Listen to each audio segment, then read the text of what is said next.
Hey guys, Kono here. Today's match will be in the Nostalgic Knick Knack's first tournament of 2025. All the matches are going to be my Lucci deck versus all of my opponents, but I'll be posting them separately. Let's check it out.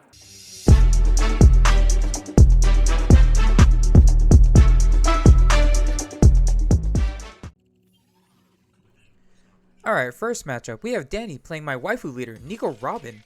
She's the first leader in the One Piece TCG with the passive skill of Banish, while also being able to ramp up one Rested Dawn by trashing a trigger card, not character, but a trigger card from hand on attack. This makes it so she can ramp up to 9 or 10 Dawn 2 turns before their opponent gets there themselves. Then we have my main, since OP07, Rob Lucci. Rob Lucci, I would say, is one of the best leaders in the meta, minusing 1 cost on any character and trashing 2 cards from the top of their deck on attack. This skill also requires no Dawns, so that I may use them for cost reduction, KOs, and even filtering.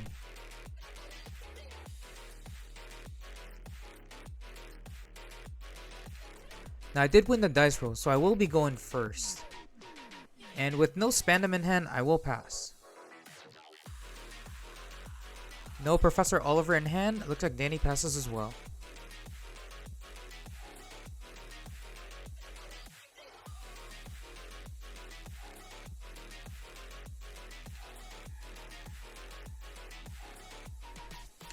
Now I did draw a Spandam this turn. And I was able to grab a Khalifa, but I did mill a Gecko Moria.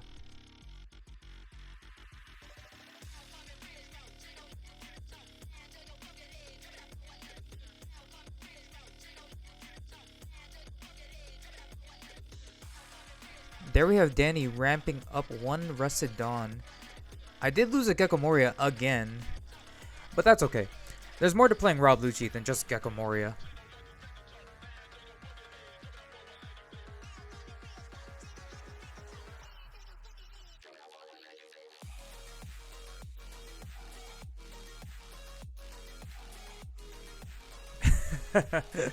I know you guys are thinking right now, a third Gecko? Oh, he's cooked. But it's like I said, there's more to this deck than just Gecko. We have Jack, Finger Pistol, Lucci himself, Brook, Ice Age and Tempest Kick triggers. There's so much KO, milling, and filtering that it creates so many potential lines. Some people do say that it's a high roll deck, but hey, if you're good at counting your cards, that won't phase you because there are so many solutions. You just have to figure them out as you go.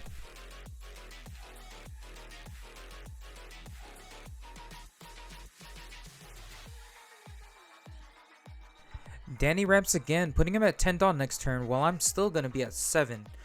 I did block with Rebecca to prevent 1 life from being banished, but Danny still played the 6-drop Nico Robin. She trashes 1 life from the opponents only if they have 3 life or more, which is devastating. You know, if I could define Rob Lucci's job during the entire match, is that you have to clear board every turn, leaving only your opponent's leader attacking if you can. This is so you can save your counters and be in control for the most part. Take Brook for example. On attack, I can minus 1 cost from my opponent's character. Then we have my leader ability, doing the same, plus trashing 2 cards from the top deck. Now I didn't need to minus her the second time, but I used the leader ability just to fill up that trash. It's because I'll be using Finger Pistol on her, which KOs a 5 cost or less, plus filling up my trash by trashing 2 more cards from the top deck with this event.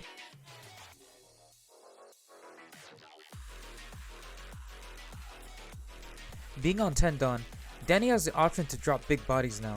9 cost Linlin, 9 cost Luffy, 9 cost Kaido Rush, 10 drop Ace, 9 cost Yamato, 8 cost Katakuri as a few examples.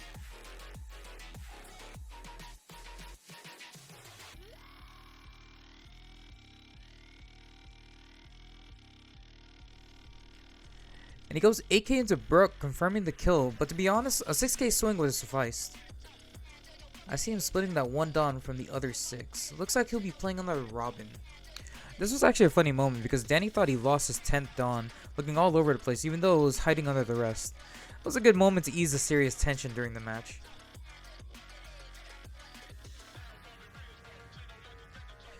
Man, that Nico Robin is such a good card, just trashing life.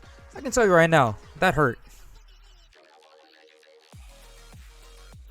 If I could remember correctly at this time, I had no cost reduction events, so I did what I like to call using the backdoor strategy, or making the most with what you got.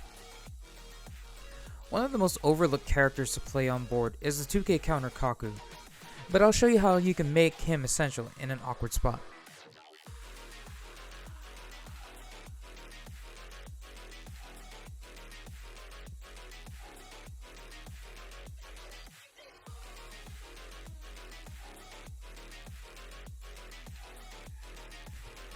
Always remember to count and keep track so you don't misplay.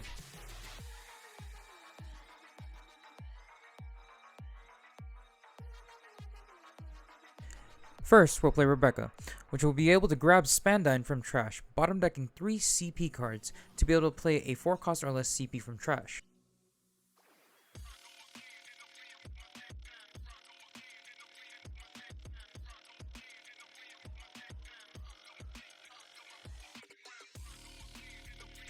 In this case, we'll get the 2k Kaku, who also bottom decks 2 CP cards on play to minus 3 costs from any of your opponent's characters.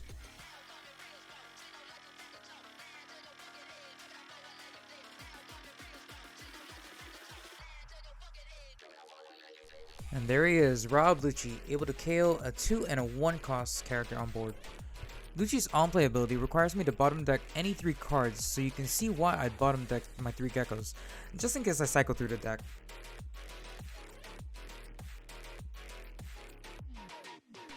Danny, staring at a full board now, might not be the strongest, but the presence is known to potentially swing with.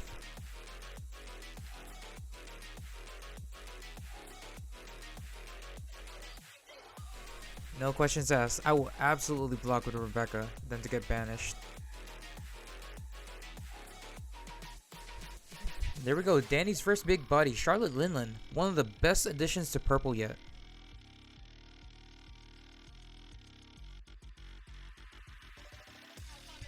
Throwing my Rob Lucci at bottom life so I can't use him, on top of healing a life with her, it's a great combo, man.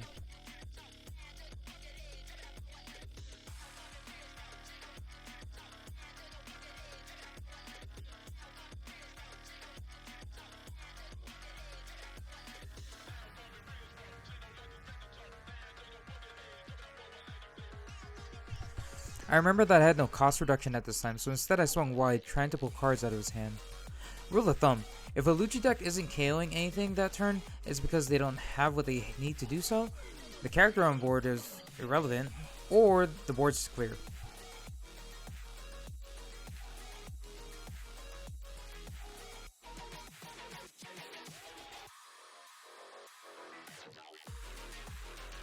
I did have the 9-drop Kaido in my hand, but had no way of dropping Big Mom's cost.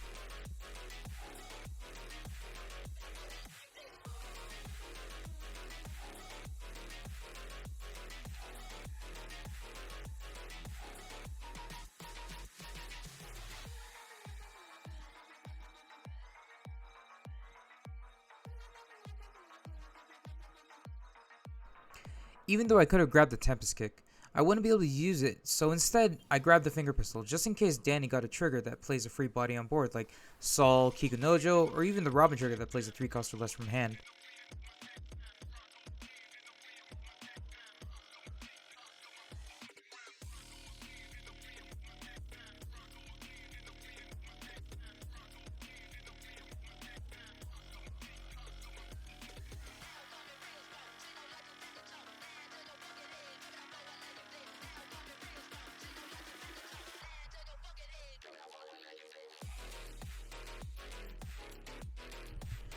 Gum Gum Giant, another amazing addition to the color purple. Even though it only works for Straw Hat leaders, the card's still broken. 1 cost, minus 2 Dawn, plus trash a card from your hand. This gives you your leader or a character plus 4,000 power and allows you to draw 2 cards. The card you trash could be a brick, or as others would say, a non-counter card. Then you could potentially draw counters, making you able to guard even more.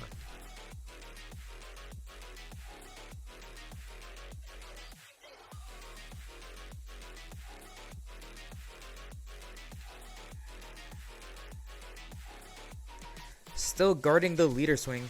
You can tell I really don't want to get hit by her.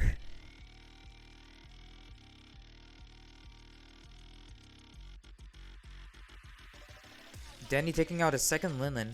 My thoughts were, I really need to answer his board soon, or else I'm in danger.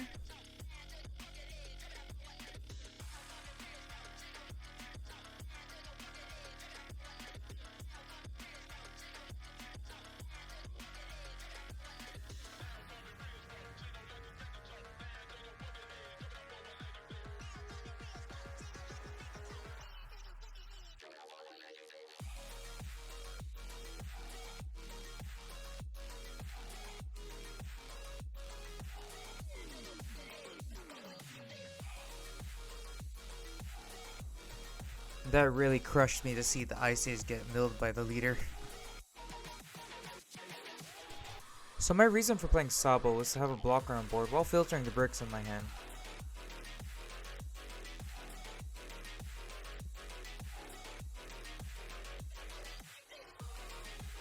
I did throw the finger pistol because I had no reduction still. This made me regret pitching the Tempest Kick a little.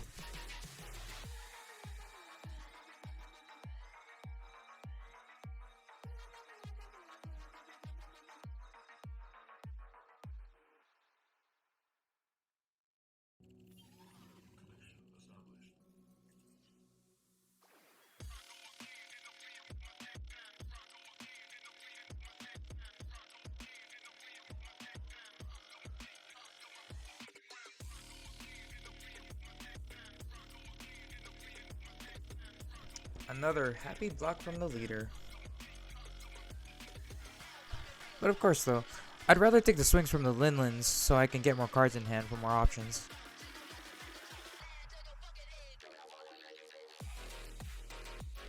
You know, I was surprised that he swung into my Spandine instead of putting more pressure on life.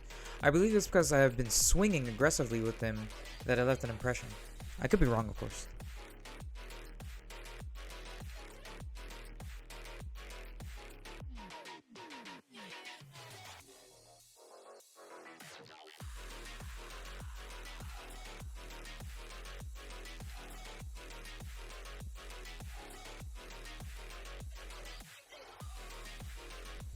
I was fortunate that Ice Age was one of the cards I filtered with Sabo.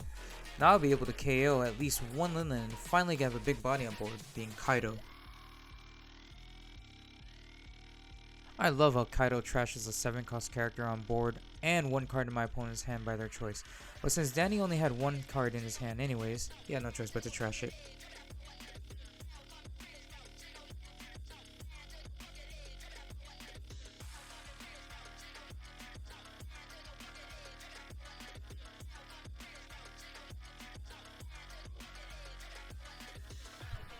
I can see why Danny played Missile Sunday. By my assumption, he was trying to potentially draw into a Dereshi or a Gum Gum Giant. It's still a good play in my opinion. Remember what I said, work with what you got. I had to overguard here because I had nothing but 2Ks in my hand.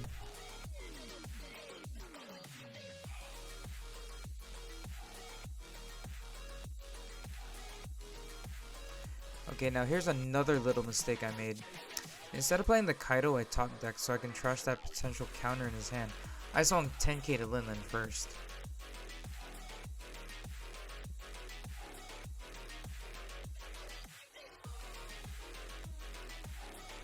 But fortunately, it was just a 9-cost Luffy.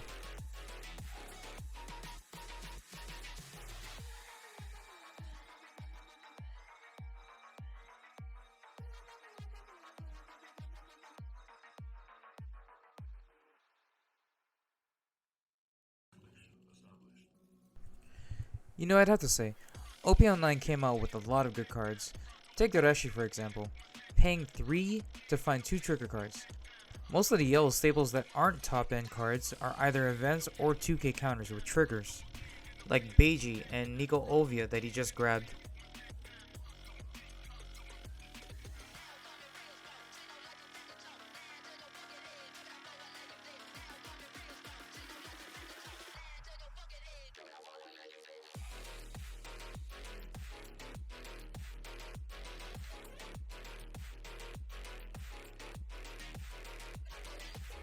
Swinging 11k into my Kaido was a smart move, as I only have one card in hand, so I wouldn't even be able to guard. This match was getting down to the wire, so I risked swinging lethal, knowing full well that yellow is notorious for their game-changing triggers.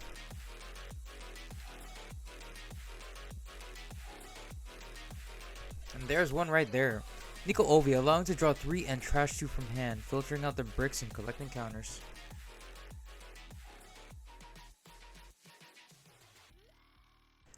But luck was on my side this time, as he only had 2 2Ks and 2 1Ks in hand.